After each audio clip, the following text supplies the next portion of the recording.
All right. We are back. We are back Thursday afternoon, evening, whatever time zone you are in. Welcome to the Art of Advocacy. I'm so excited. I'm your host, Dr. Sheldon L. Eakins. I have a very special guest today, good friend of mine. So I'm so glad to have her on. I always enjoy the conversations that we have. So I'm really excited to bring Mona on in just a few moments. As always, those who are out there, just say a little hello, where you're from, maybe representing what, if you're an educator, what you do, but put something in the chat box. So I know I'm not talking to myself and that you can at least hear me. That's the other thing, sometimes, we hope that the mic is working and it's not always working. So if you are out there, feel free to just say hello. We'll get started in just a moment. The Art of Advocacy. We've done a few weeks, so if this is your first time tuning in, feel free to follow the Leading Equity Center online via YouTube, or you can always find us on Facebook as well. It's always a pleasure to be able to talk about these things. And also what I need you to do, get your questions ready, because we're going to learn about equity begins with EQ. So get your questions ready.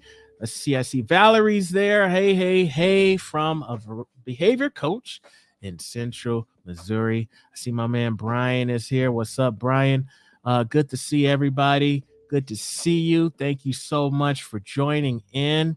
Let's get started. I'm ready to bring on Mona. I don't know about you, but I'm so excited to have her on. I'll read a little bit about her bio, but I'm definitely going to let her share a little bit more about who she is. But Mona Elaithy is the founder and lead school equity strategist of Renewed Harmony, an organization committed to reigniting professional passion and retaining educators who serve students with challenging needs. So I'm excited to bring on Mona. So I see Kelly is here. Thank you, Kelly, for joining us. I see Joel is here. Good afternoon. Glad to see you. I'm bringing on Mona right now. Welcome, Mona. I'm so glad to have you on. So thank you for joining us today. I'm so happy to be here. Thank you for inviting me, Sheldon. Pleasure is always mine. It's always good to talk to you. Now, I read a little bit of your bio, the official piece. I think I just read one sentence. So I'd love for you to share a little bit about yourself and what you currently do. Sure. So I'm Mona Elaithy. I live in Columbia, South Carolina, where I have been spending quite some time the past few years supporting schools around my state, and now moving to schools around the country with implementing more equitable practices to get those results and get the outcomes that they want for all their students, kind of see where there's disparities and dig into problem solving so we can close those gaps. That's what's up. And I love that. You and I have talked on the show before, the Leading Equity podcast. We talked about discipline and disproportionality, and you blew my mind with the research and the work that you've been doing. So I'm really, really glad you learned, because when we talked a couple days ago, you had some stuff going on. And so how are you feeling? How's the energy? Let us know. All right. I'm doing all right. I am currently undergoing some chemotherapy. I was recently diagnosed with breast cancer. And I shared that out, I know, on my list, and we're on social media together. And, I was reflecting about the energy that I want to take into this season of life with these health challenges. And I was thinking a lot about my coach. I think every coach needs a coach, and I've got one, Liz Wolf. I got to shout her out. And every year she sends a postcard out with an intention. And this year the postcards she sent out had the word wellness on it. And I love that. And so I want to manifest wellness instead of thinking about fighting cancer. And similarly, in the work that we do in schools, rather than thinking about what we're fighting against or what we're anti, I want to think about what we are for and what we want to create and manifest. Well, we're going to talk about that. Yes. I like what you're saying, the anti piece, and I just got an email from someone that basically said we've seen enough anti-racist, anti-bias type of language. Can we shift our language at this point? So tell me a little bit more on your thoughts on moving from the anti conversation. What's the thought process behind that? I have a couple thoughts that really have led me to that place. I'm very mindful about how our work is received because, as facilitators of this work, we've got to have buy in from those stakeholders that are going to implement, which means that if we bring in a spirit or the language that is combative, we might lose them before we get them. And so when I started thinking about the argument that you're either a racist or an anti-racist with this new definition of racism that might not be very new, but definitely maybe new to the masses since the anti-racist movement has become more of a focal point in the last few years. I think we had a series of tragic events, and in response, we wanted to do something. And then the thought leaders shared with us lots of information about anti-racism, but the way it was presented was you either are a racist or an anti-racist. And I thought there's quite a lot of things in between, because an anti-racist, the way that that's described is it's somebody who's working towards changing policies, systems. And I think that's the pinnacle of this work. But I think that a lot of us need to be scaffolded up to that place. And so saying it as an either or is actually an either or fallacy. And so the way that I try to do the work instead is, what are we for? What are we co-creating? What's our vision? What are the outcomes we want? What is the data reveal? And then how can we work towards that together to create what we want? We want healing. We want justice. We want equity. We want to make sure that our artists are performing and that they have environments that create cultures that are thriving. But there's a climate and there's a culture, and those are designed to create the outcomes. And I think sometimes we get distracted from the outcomes because we're more focused on what we want the vibe to be, and then we forget that we don't want to have disproportionate discipline. We want to have that more equity. We don't want to have disproportionate enrollment in gifted and talented. We don't want to have disproportionate scores or grading, or so on our standardized tests, on our students' performance. We don't want to have inequitable attendance or dropout. And so when we see those data points, we can get very disempowered in a game of blame and shame. And so the taxonomy, I set it up. I have an equity taxonomy that helps us grow in our EQ. And the bottom 4 tiers of the 7 tiers of the taxonomy are all disempowered, where there's a lot of shaming and blaming. And then we can get to a new bottom when we get to the empowered stages, where we are allies to advocates to activists. And so we move up that. So I want to help people grow in that collective mindset of working together interdependently. We can't do that when we're on the bottom 4 tiers and we're disempowered. Okay. Lots of things for me to think about. Okay. Because here's my thoughts. When I do a training, I always say we're all on a equity journey. We're on a journey where it's a continuum where some of us are like brand new. George Floyd happened, and oh shoot, let me try to get more knowledgeable or educate myself further. And so, but you're still at the beginning stages, right? And then you have some folks. This is my lived experience. This every day. Like, this is not new. It's been happening before pandemic, before all George Floyd, everything. This is my daily experience. So you have people at different levels, and I even said, like, I don't think I've arrived at equity. I don't think there is a rival. You're constantly on a journey. So when I listen to your response in regards to moving from the either or, right? Because there's a How to Be Anti-Racist book by Dr. Kendi, where he basically says either you're racist or you're not, or I'm sorry, you're racist or you're anti-racist, but there is no such thing as not racist, no neutral area. So I guess what I'm hearing from you is, because people are on different levels when it comes to doing this work, to say either or may not be as, I don't know if inviting is the word. I think it's accessible, honestly. Okay, so accessible to some people because they're just now starting.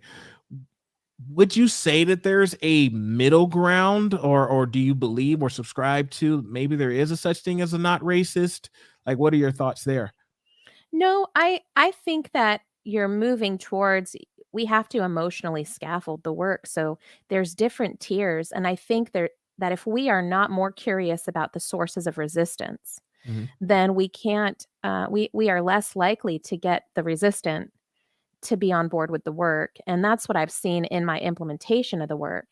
I've seen that I think labels really harm our confidence in approaching. You hear me? Like Yeah, I absolutely. think what happened, Sheldon, is that you can say we're revolutionizing the definition of racism, and it's not supposed to be a good bad binary anymore. Mhm. But that doesn't strip the history of the word racism. That does not counter the actual emotional response to the word. And the emotional response to the word right now has been I want to distance myself from being bad. If I think anytime you say something is anti, like I was raised Muslim, there are people who are, some people call them Islamophobic, but maybe you would call them anti Muslims. I don't want to be an anti Muslim, right? I don't want to keep playing this anti game. Okay. I want to be for like getting to know one another, bridging this divide, having people like get to see the truth about American Muslims instead of the rhetoric around it. But unfortunately, my identity um, has been perverted and often and also has been what's the word I'm thinking of where you shift an identity and then it becomes identity politics. And it's because it's been politicized. That's the word I was thinking of. When your identity is politicized, it's hard to be able to bridge those gaps. So I want to be my authentic self in all situations and give somebody a new maybe perception of what it is to be a Muslim in America. So I think that's the shift. It's when I take out the binary and I recognize that people are growing at different paces. I know Paul Gorski is very critical of this idea because he says that's pacing for privilege. I Mhm. disagree. I think of Zaretta Hammond's work and I think about how she says people are constantly scanning for stereotype threat, and white people do that too. Mhm. People from the dominant culture, straight people do that too. It's like not only do the marginalized scan for stereotype threat, but so do those from the dominant culture. And they don't want to be seen as bad or the enemy. And so we have all this legislation now coming out challenging the very premise of this systemic policy piece. And that's the resistance that is invited by presenting the work in a binary, I feel. Okay. Okay. Thank you. Thank you. I think you have some valid points, and I think it's really a really good way to look at things as far as just kind of the either or. I just think in a contributor to a lot of this either or is, when we think about politics, right? And we think about these days as, Mm, you either watch Fox News or you watch CNN, or you're either liberal or you're very conservative. There's a lot of uh either this side or that side. And so when we see in education, when we see a lot of different policies that we're trying to change and we're trying to make movements, and with this pandemic teaching and all these type of things, there is a lot of either or. But I like the way you think that yeah. no, there's I mean, if we're thinking about equity, right? Yeah. That's what it is, right? This Mhm. person, this individual has certain needs, or they have certain beliefs. This individual has certain beliefs and certain Yes. needs. It doesn't always fit on one side or the other. There are some in between pieces. So I love the Yes. way you think about it. And Sheldon, to that point, an either or discussion is looking at a cognitive distortion or a logical fallacy. And I taught high Mhm. school English for many years, and I taught argument writing and persuasive writing. And when I taught argument writing, not only did we look at a point and a counterpoint or a claim and a counterclaim, but we looked at the evidence to support each one of those. And when you want to win an argument or you want to be able to look for the strongest argument, Mm. you look for the errors in argument. Mhm. So if I am working with a school, one of the first things we do is we purge our thoughts about whatever topic I'm there to support them with. Maybe it's more equitable discipline, more equitable grading policies, more equitable, um, like maybe discipline, grading, academics, whatever the student achievement is, or the opportunity gap, or however you want to language it. What happens is it's triggering to start with the data, but I was invited there to look at the data with the stakeholders that invited me. But we don't start there. We start with the perceptions. We start with how do you like to discipline, or how do you like to, do you believe in a traditional way with rewards and consequences and punishments, or do you believe in a more reform way or a more restorative way? And what is the evidence to support that you'll actually get a change in behavior with each one of those? And we look and we do inquiry, because inquiry, we know through PLCs, professional learning communities, can really empower staff's collective efficacy if they get the opportunity to do this through inquiry. And then I pull their words from the T chart that we made, and then I categorize their logical fallacies, or their errors in argument, or their cognitive distortions, and we count how many of them so that we have, so we can decide as a staff which one seems to be the most credible argument that's research-based. And once we unpack all of those fallacies that are impacting the way we think about it, now we're ready to look at the strategies involved in the more equitable approach, which is research-based. But if we don't support folks with their inquiry process, and that's where I bring my English background into the consulting that I do. And then I also like to bring in my behavior background, because I was a behavioral interventionist and classroom management coach. So then we look at things through the domains of, the strongest argument, the most research-based way of doing it, and what are the barriers that are getting in our way of implementing things with fidelity with research, and then looking at unpacking those and saying, oh, those things are influencing our ability to look at this in an unbiased way. And then we start looking at the new strategies. Love it. Okay.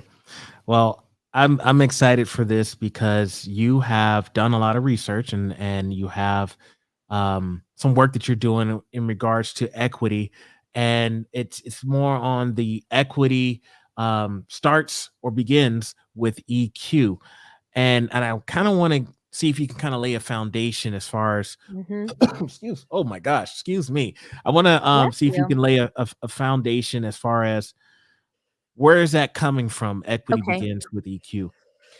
So I like to make analogies, and I think about things in terms of taxonomies. So the first thing I like to think about is, when you're teaching math, are you going to start with calculus, or are you going to start with pre-algebra, right? And how do you move yourself from pre-algebra to algebra to geometry to algebra 2 to trigonometry to pre-calculus to calculus, 7 steps. And if I'm going to talk about calculus to somebody who's still in pre-algebra, I'm going to be talking over their head. Right. They haven't had the foundational math skills. And the same, I think, is true in climbing up this equity taxonomy. So the bottom level is unaware denial. And in unaware denial, the unknown, the barrier is an idealism. And you move to the next tier, which is dismissive disbelief. And this is where you are dismissing that you might have any power or privilege, or dismissing that you are have assets or gifts. Because what's powerful, I think, about the taxonomy is you can move up the ladder on two sides. You can move up the ladder as a member of a dominant culture, or you can move up the ladder as a member of the target, or a marginalized group. And this isn't just about race. This could be through many social identities. So in the third tier, now you're in secure solidarity. You're with your group, whether that group is dominant culture or marginalized, and you're focusing on staying with your own group because you're dominated by fear. You want to stay comfortable in there. And then in the fourth tier, it's defeatist awareness. So maybe I realize that I might have my group hasn't experienced these marginalized, outcomes.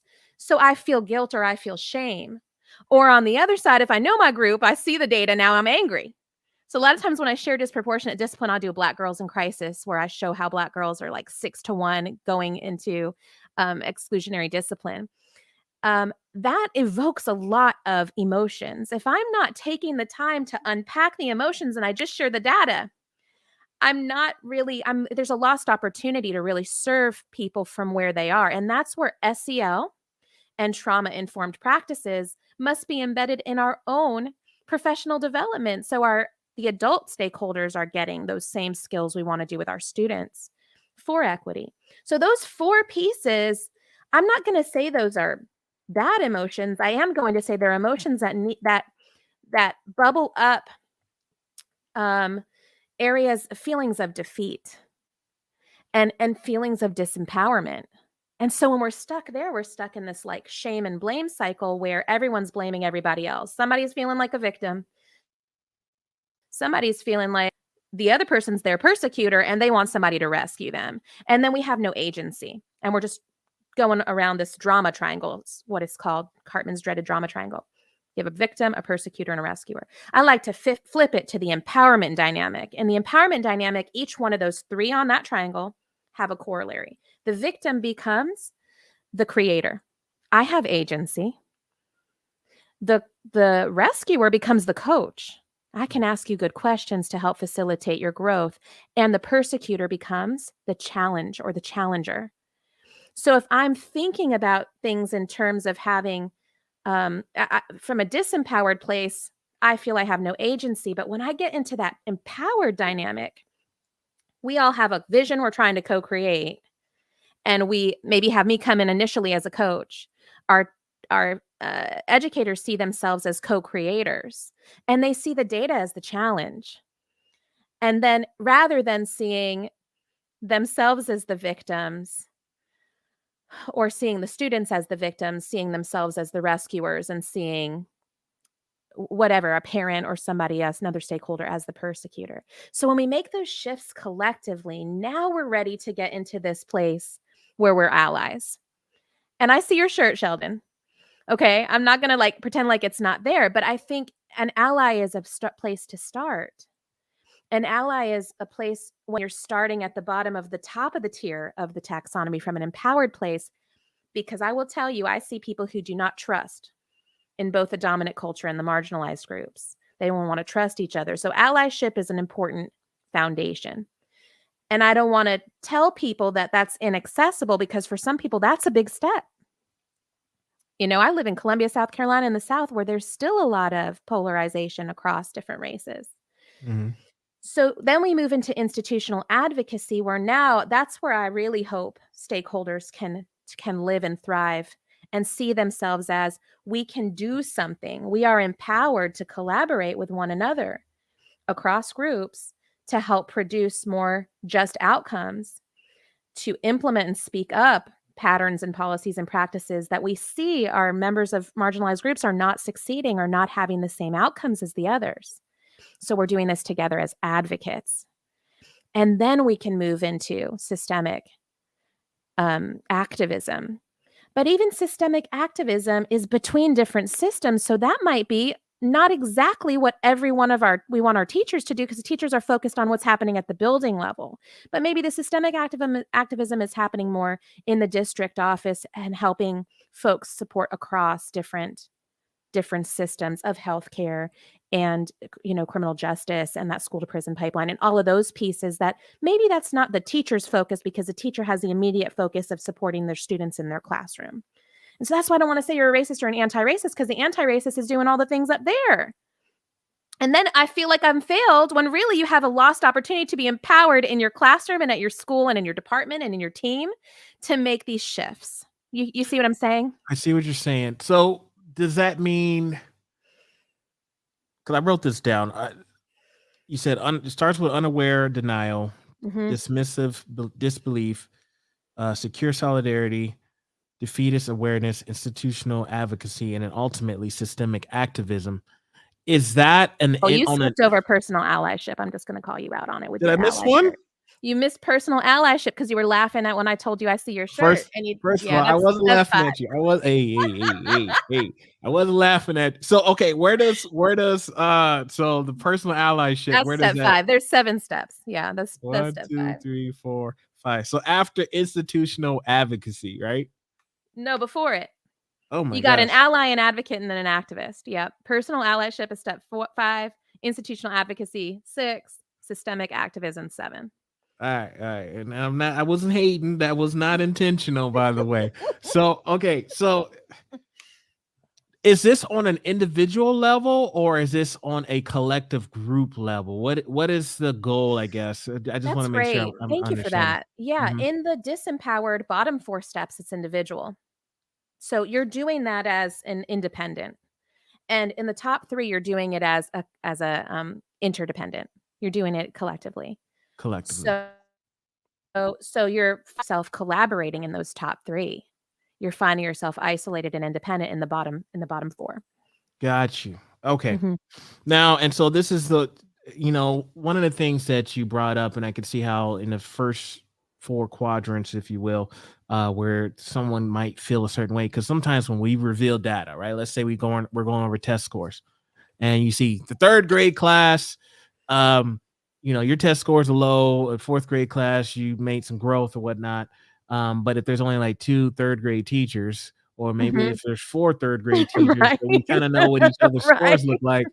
We have an idea who they're talking about. Right, right. So I'm imagining when you talk about the unaware denial, dismissive disbelief, and those type of levels, that could be kind of what you're talking about, where the data is revealed and we kind of know who they're talking about as far as staff. Actually, great question. I start with this webinar, which is an hour, has a lot of visuals for this, and then move into a 6-hour deep dive that I'll be offering. So in the initial in both trainings, I talk about 5 steps towards equity. So once you have the framework for the 7 tiers of the taxonomy, now you can go into 5 steps for implementing that will help you implement more equitable practices. The first step is to inform.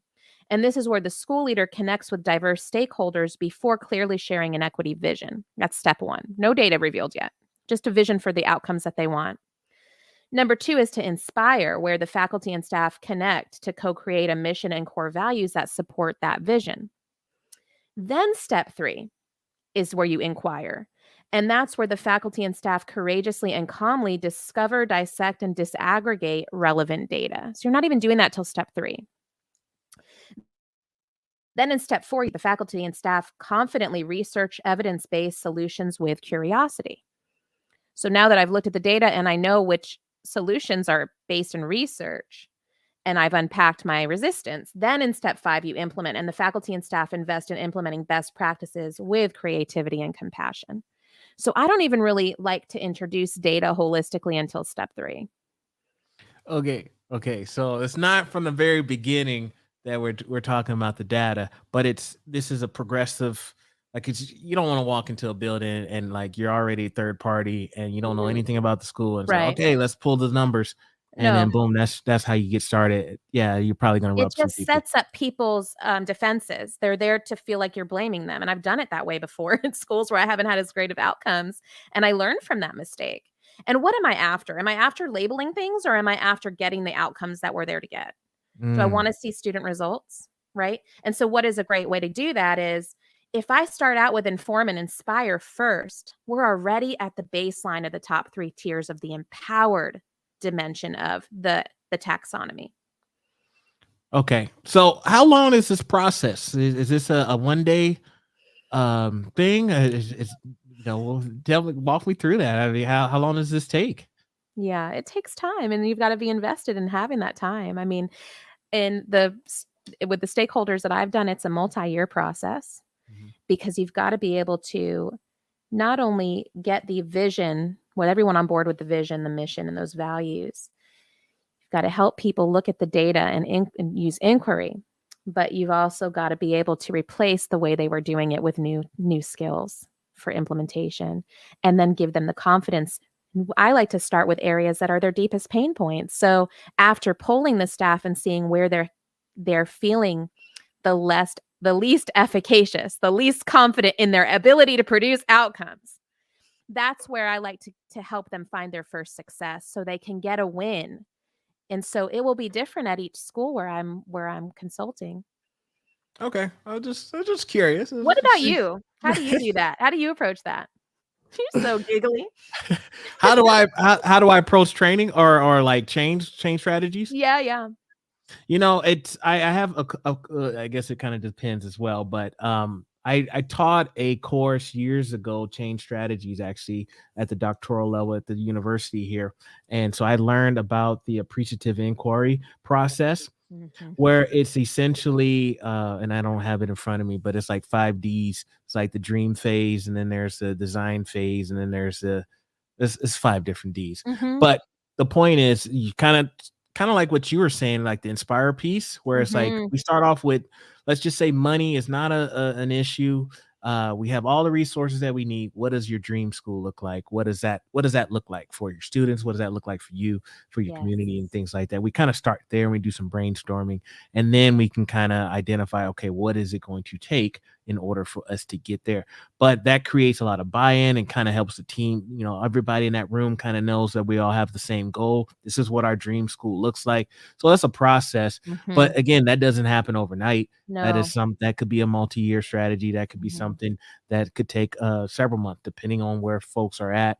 We're in an age now where, I mean, I couldn't tell you how many teachers I've spoken to lately where it's like they didn't really get real student teaching. So they're brand new first year teaching, Mhm. but because of the pandemic, they were kind of stuck in a space where, like last year, for example, where some school, we went hybrid and we went back online, then we went back to school and then we're online. Like, so their student teaching process was I guess not ideal to Right. where things are right now. So it's interesting when you have such a variety of skill sets when it comes to education, when it comes to teaching, and how do we navigate those waters these days. I have found very interesting. So that's why I was so curious as far as how long does it take in this type of a process?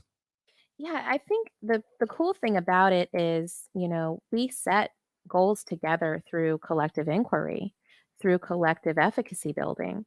And when Mhm. we set those goals together, it's not a thing that's happening to the teacher. It's a thing, I like for my mission talks about helping school leaders teach their teachers how to be the leaders of implementing these equitable practices because we need we need to show teachers that we know we believe in them as leaders. We know they're leaders of their spaces and they're leaders of their students and they're leaders of their departments. And many of them are teacher leaders in their buildings. So we want to get out of their way and facilitate a process where they get to lead because their vision, their dream, their mission is for all their students to be successful. So they want some help with that and many of them have had a lot of success in their own classrooms and Mm. can be the leaders of it. So when we facilitate that process, I think we see the results and it does I have found that with the schools and districts that I've worked with that have invited me to do PD and consult and coach their school leaders or their district leaders that we're seeing the highest gains in those schools. We're getting those outcomes because we're facilitating a process through different stakeholders. Do you work with your schools with maybe short term, medium, and long term goals? Is that part of your process, or SMART goals, or is it kind of your own taxonomy that you have developed over time? I do actually. Whenever I start a new partnership with a school leader, I usually look at their school renewal plan, is what we call it here in South Carolina, but there's comparable things in other states. And their school renewal plan says their 5-year goals. And so we Mhm. find out where they are in their 5-year goal process. And then um, also, just like teachers are evaluated, principals are evaluated. So principals have their goals. So I like to align what we're doing with the goals that are already in place. So that way they can see how the work is fitting into whatever their vision was anyway for their school and their own professional growth. All right, so you're not going in there to change what they've already been working on, or any of that. I'm not trying to ruffle that up, but it's like you're coming in on I'm coming to work with you. I am a partner with you, Yes. and I'm going to help you get to your goals. Absolutely. And I think when people who know me know that that's what I'm there to do, and so they usually are inviting me in for helping with them to shift culture so they can get the equitable outcomes. They know that culture is an important element of it, and my big specialty, really, where my research has been really focused on, is the long-term impact of trauma on adults, and how being more people-centered and human-centered rather than student-centered, and how that has impact on teacher retention and teacher satisfaction and teacher mojo. It's renewed harmony. I want them to be able to like find their energy and reconnect with what made them become an educator in the first place. And so that means it has to be an empowering process, and they have to see that their problems are getting solved by the shifts that they're making collectively. Got you. Okay. Now, I wrote this down, and I hope, and I'm pretty sure I got all the steps at this point, or the pyramid. Systemic activism. Okay. Okay. Tell me more about what does that mean? Like, I hear the words, Sure. but as a school, what does that mean? Okay. So I have it on two different sides. If you are being seen in a disempowered place as an agent, you hold all the power. It's how we are presented with it in a disempowered space. We want to move from agent to an activist. These are folks who take action to build inclusive, just, liberated, healing, and equitable interconnected systems of power. So they're looking at, where does the data have evidence of unjust patterns, policies, laws, and practices that are evident across societal institutions? And they team with others to replace them with equitable ones. So what that means is, there are organizations such as like the United Way. I work with the United Way in Greenville County. Shout out to them. And they are looking at things. They are helping it to support student success by supporting the whole child. And when you support the whole child, you're thinking about the student in terms of, well, what's their access to medical care and health care?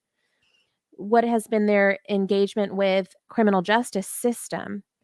What is their experience with things across? So like, how's their health? How's their transportation? How's their housing? How those are societal institutions. Mm-hmm. And so when we look at across institutions and step outside of our educational institution, and we look at how there's an interconnection between institutions, usually we have some outside folks helping us facilitate that. So district superintendents and district office folks get invited to the table to be the representative of the educational system and have conversations about where they fall in context with other systems. And that's what I think a lot of times we're telling people they need to do if they're an anti-racist. And I think for some of us, it's great if we're committed to doing the work across institutions, across systems. However, not everybody is doing that in an educational space. That's why I think a lot of the work I do is on the 6th tier, not the pinnacle. It's the institutional advocacy within your system. That doesn't mean that I would disempower someone to do it. It just means the work that I tend to do is more focused on building and district level work rather than across systems work. I get invited to do across systems work when I work with certain institutions, or certain stakeholders, but that's rare. And my area of really showing the shifts happens inside of schools and districts. So your bread and butter, if you will, is more on the institutional advocacy piece. Do you encourage your school leaders, your building leaders, and things like that to get or strive to the systemic activism level? I do, but I want, like you talked about, short-term and long-term goals. Mm-hmm. I want them to taste success in their buildings first. But some of the really, really gifted school leaders and district leaders that I get to work with are already doing such amazing systemic work. They're already there. I'm not saying they've arrived. I'm just saying they're hungry for equity so much that they've reached this place that they want to be at the pinnacle. And so I love having those conversations with them. But I've been doing this work for 25 years. So I've done a lot of research. I've done a lot of studying. I've done a lot of growth to be in that place. And still, I see myself as more successful in institutional advocacy. I still am striving to get to the systemic place. Okay, I got you. All right. So Mhm. even as a facilitator, you're still working, and I would say I people tell me I'm a equity expert. I always say no. I just try to be a chapter ahead because Yeah. at the end of the day, I won't know everything. There's no way that I can have all these lived experiences because I think lived experiences are so important. Because yeah, I can try to empathize with someone, but I'm not going to always be able to relate to their situations. So I like how you're saying it. Even yourself, you're still striving to get there to systemic activism, and I'm constantly trying to figure out what is the best approach. As you mentioned earlier, you talked about how there's that unaware denial. And so like I'll have a lot of teachers reach out to me and say, "Hey, Sheldon, I know I need to have a conversation with my colleague. However, I they're in denial or they don't think there Mhm. is an issue or I just feel like I'm the only person in school who's bringing stuff up and I'm just kind of tired of being the only person." Mhm. Do you work with teachers as well with just kind of helping them be able to not only approach maybe their leaders or their colleagues, but also be able to recognize their own denials as well? I do, yeah, I think that's a big part, that's what's embedded in the work is, I like to scaffold courses from one to the other, and so I teach a course on authentic classroom leadership, which is helping to get the behaviors that you want from your students through a coaching perspective. So that first course, that foundational one, is helping teachers to find success with their student outcomes as far as behavior. And once they have that climate, that culture, and that empowering leadership approach with students, the second course is called Enhancing Emotional Intelligence, and that's really working with our colleagues. How do we team so we can grow in that collective efficacy? In that course, we're looking at some of the emotional barriers that happen in our relationships with one another as adults in the school building. And that's where I really help teachers look at some of the counterproductive ways that we might approach somebody in denial, you Mhm. know, because we want to fix them and change them and rescue the kids and helping them see how to coach instead and giving them those coaching stems and helping them to create those interdependent relationships that are foundational and like healthy communication, not violent communication. You said And then we nonviolent communication? Yeah, nonviolent communication, because there is actually violent communication. Tell me And more.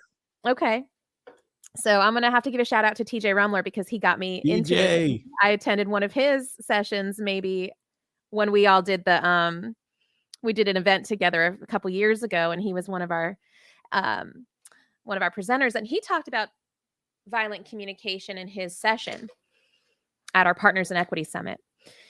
So I started researching it, and I bird walked out of his resource to another one called the Gottmans. The Gottmans Mhm. are, Yep, do you John know them? Gottman. Yep, yep. Yes. And they talk about they call them the four horsemen of the apocalypse. Mhm. I think we've talked about this before, Sheldon, off Yeah, camera. I'm familiar, yeah, I know all about his work, yeah. Yeah. And so the Gottmans did research on what we do when we want to connect with our partner in a marriage. And that's a Mhm. very foundational relationship. And how we make bids for connection. We try to Mhm. do little things to try to get close to them. And the same thing is true with our colleagues, with our principal or our, administrator, with our students, with one another. So we would have a bid for connection, and you can either turn towards that person, turn against them, or turn away from them. Mhm. When you turn away, you stonewall. That's a violent form of communication. You're just totally close them out. When you turn against, you criticize Mhm. or have contempt or are defensiveness. You have defensiveness. You're defensive. So those are the four forms of the four horsemen of the apocalypse that I think of as violent forms of communication. They give the big categories, and um, there is a Center for Nonviolent Communication that I learned about from TJ Rumler, and that has some really good resources on their website as well. So that's what I integrate into my course too. Is like, how are we communicating with one another, and how can we team better so we can get the student outcomes? Because there's so much magic in teaming together. I loved how you described it. I remember coming across John Gottman's work not too long ago, about a year or so ago, and kind of helps you learn about different things and the stonewalling and all that. So I'm glad you kind of could relate that to doing the equity work and approaching our colleagues about it. So at least you have a framework. Because I think sometimes, and I recognized this early on when I first started doing, the show and everything like that. People were like, "Okay, we hear you, Sheldon. Like, okay, yeah, we should call somebody out, or we should address these things. We should use our voice." But I don't know how to do that because it's my boss, or this is my first year as a teacher, or I'm not a teacher yet, or I'm just student teaching. Like, people are in different places and they're like, I don't know how to have the conversation. I agree, I should say something, but I don't know how to say it. So I like your approach with, kind of looking at those four horsemen and kind of looking at that work in a non-violent communication. When you said nonviolent, at first I was in this, I'm not gonna lie, I thought you were talking about like a fight, like, we're arguing and it gets heated, and next thing you know, blows happen. But it Right. sounds but you're saying nonviolent in the sense of just trying to, I guess, create a communication strategy that allows dialogue and defense, and reduces as much defensiveness as possible. Yeah, so that way we are prepared to collaborate, and that's the thing. I think that's like a foundational thing. Like one of the things I teach in one of my courses and one of my workshops within a course is what's the progression between be, do, have, and give? My way of being, how I think, my values, my beliefs. Then be, do, have, give. Do is my actions. Then have are my outcomes. And give is, self-explanatory, especially when you're a Mhm. teacher, right? Right. So I show that on a taxonomy and I say, does it go in order of be, do, have, give, or give, have, do, be? And Mm. what we find is a lot of us want to start with being givers and we want to start with being doers. And so we totally miss the opportunity to be coached and to train on being or in our ways of being. We can miss that opportunity. That's what the folks I present to are telling me. And they're not often thinking through the outcomes. And that's the thing when I am coaching and I ask and I come to a school and I say, "Well, what's your vision for your equitable outcomes?" A lot of times people don't know how to answer that because they're not really thinking in terms of the have. They're thinking more in terms of what the actions we need to do. So we're missing a step. So I think when we do ways of being coaching collectively, it's such an investment in getting our outcomes. And then once we've got it, we can give it away. But so often we're being sucked dry to give, rescue, rescue, fix, change. And we're not using the change processes, the transformation processes that we know work and we can burn people out because they're constantly giving, giving, giving. And then they are resentful and then they are feeling contempt and then they feel defensive and then they feel critical or criticized and then they leave. They're not getting what they came for in this profession. Yeah, yeah, and we're seeing a lot of that. Unfortunately, we're seeing a lot of that this year with the great resignation. I mean, teachers are walking out. It's just a lot going on, and they don't feel supported. They feel like there's always a new thing that they got to do, and their personal needs aren't being met. I can't take a day off. I can't do nothing for my mental health because we don't have enough subs. And I know what it's going to be like if I call out this day and let's say three other teachers call out and we're already short staffed. Like, those are kind of things that a lot of teachers have talked to me about.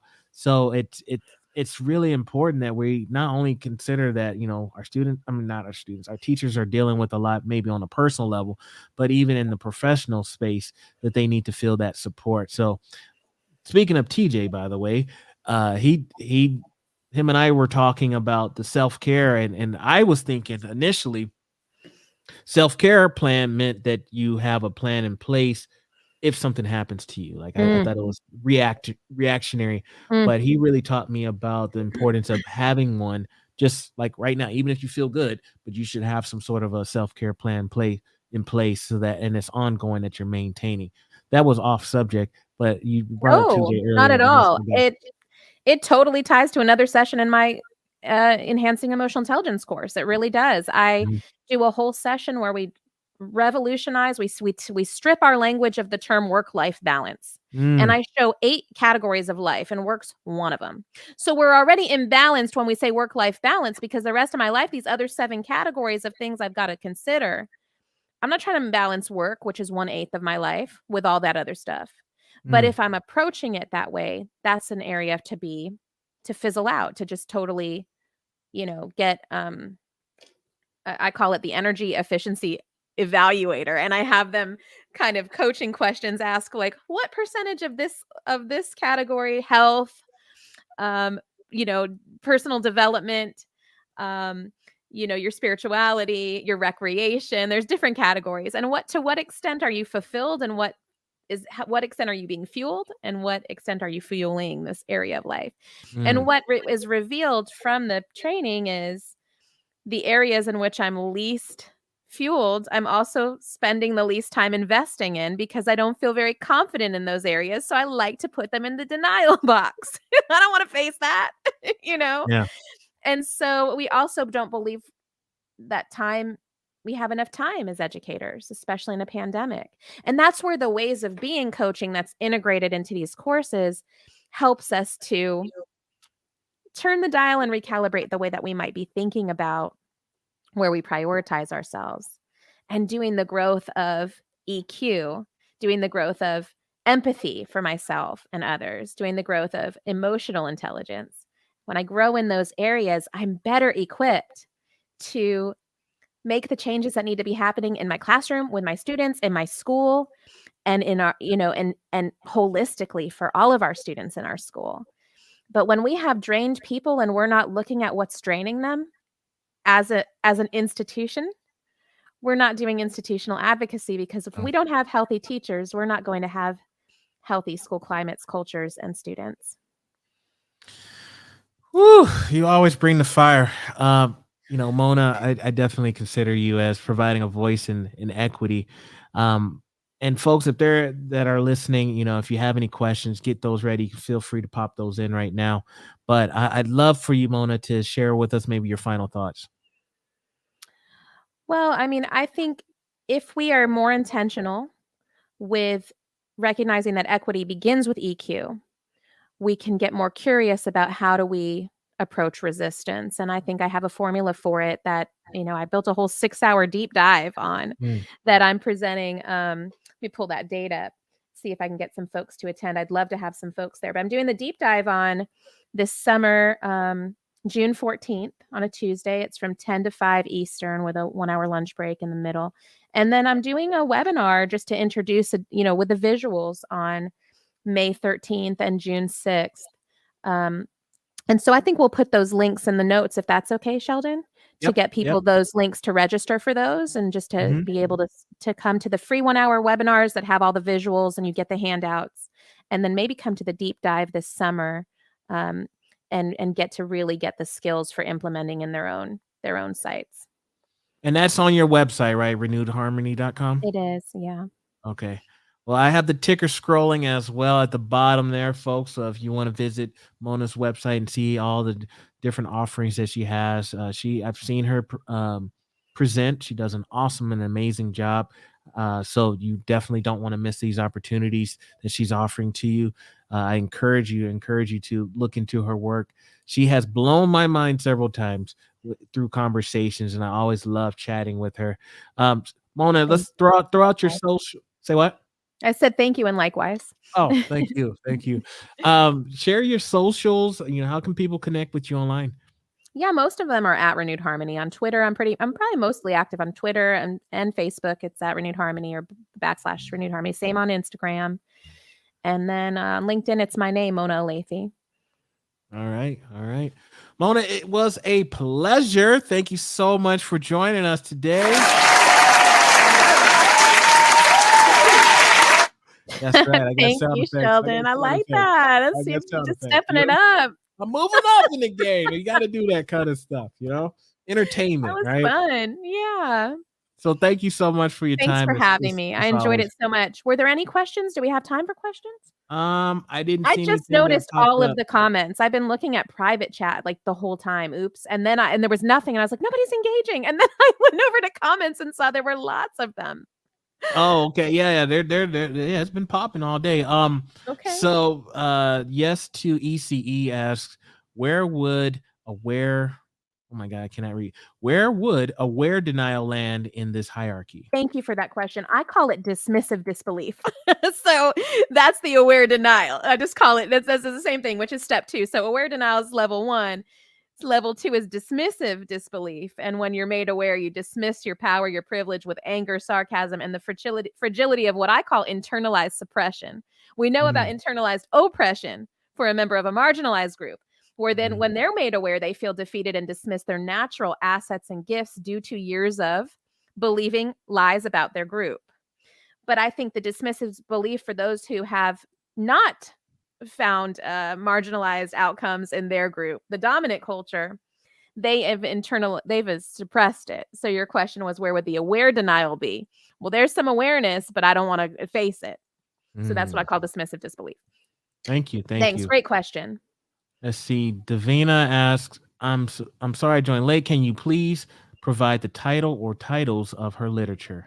Well, Davina, I'm glad you asked, because I want to write a book, but haven't gotten there yet, like my counterpart here, just yet. Wish we should plug your book, Sheldon. But my book will be called Equity Begins with EQ, is my intention.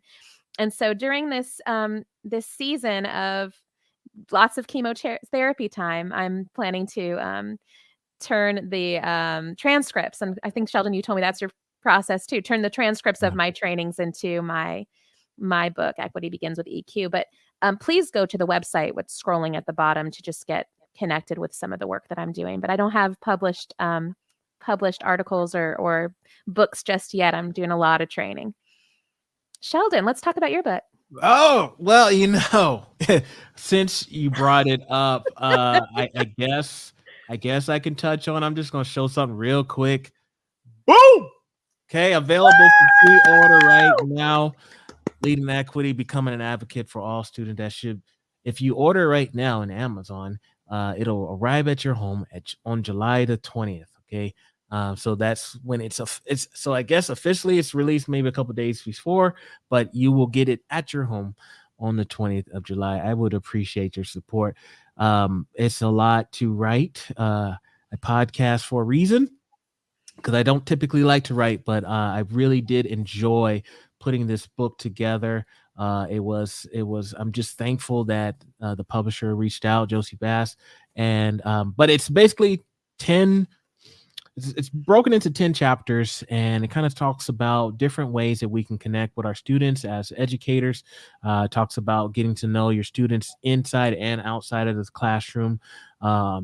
The importance of providing social justice to your students, the importance of becoming an advocate yourself. So all of this information is there. There's plenty of resources. There's lesson plan templates. There's journal prompts. I mean, it's packed full of various resources. So I'm really excited for that to come out. Congratulations, Sheldon. I was trying to be your track, being your track right here.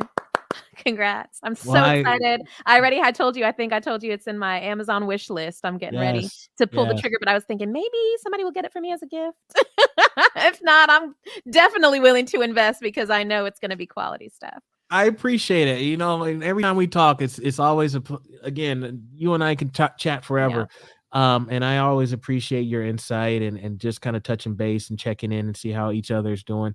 When I saw the news about, cancer, and I was like, yo, check it on my friend. I want to make sure that you're good. How are things? So I'm glad we were able to connect. Yeah, likewise. Yeah. And I think this work, I try to emphasize this. It's so relational. And you do such a good job at connecting people and elevating different voices. And here's something I really think about. I think so often, this space, there's not one way to do the work. And so what we want to do is look at the validity of how the work is being done and what are the outcomes that each strategy is getting. Because sometimes we can get so sucked into the drama of the war between us. And I think somebody just asked a question about the triangle. Yeah. And I think we can get seduced into the rivalry between groups, and that we're already polarized. So I like to look at ways to which we can come together. And I think you're really good at that too, elevating different voices. There's different ways to approach it. I try. I definitely try. Yeah. So could you share a little bit more about the triangle, Hartman's triangle? Yes. I want to tell you, it's Karpman, Steve Karpman. So just to clarify that, it's Karpman.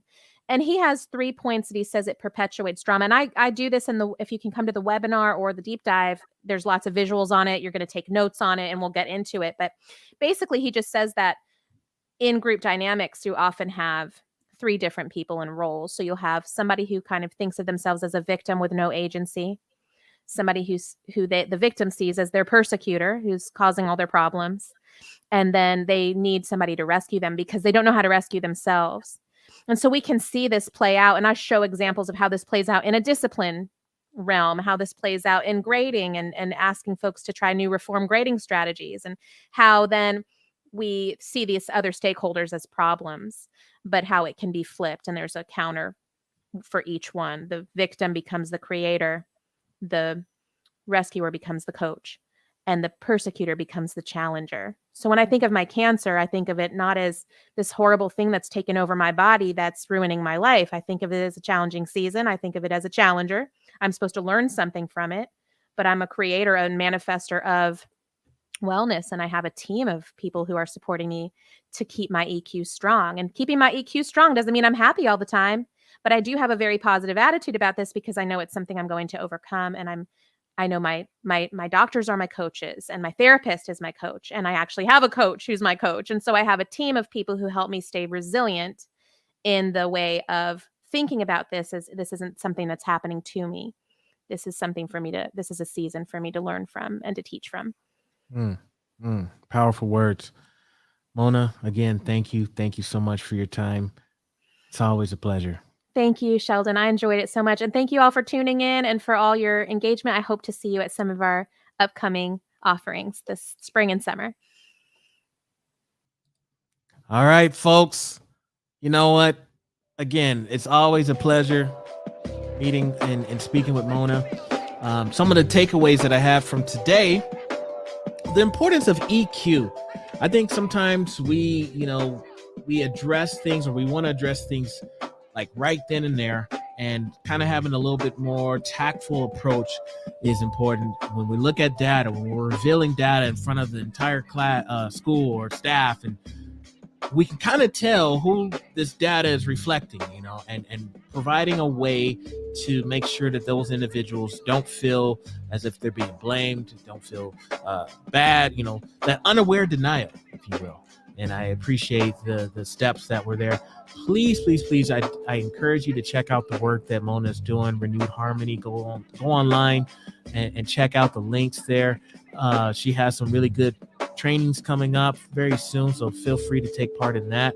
Also, feel free to reach out and pre-order the book that's coming out very soon this summer, Leading Equity, Becoming an Advocate for All Students. Let's remember the words of Dr. Martin Luther King Jr. If you can't fly, then run. If you can't run, then walk. If you can't walk, then crawl. But by all means, keep moving. Let's continue to be a voice in leading equity.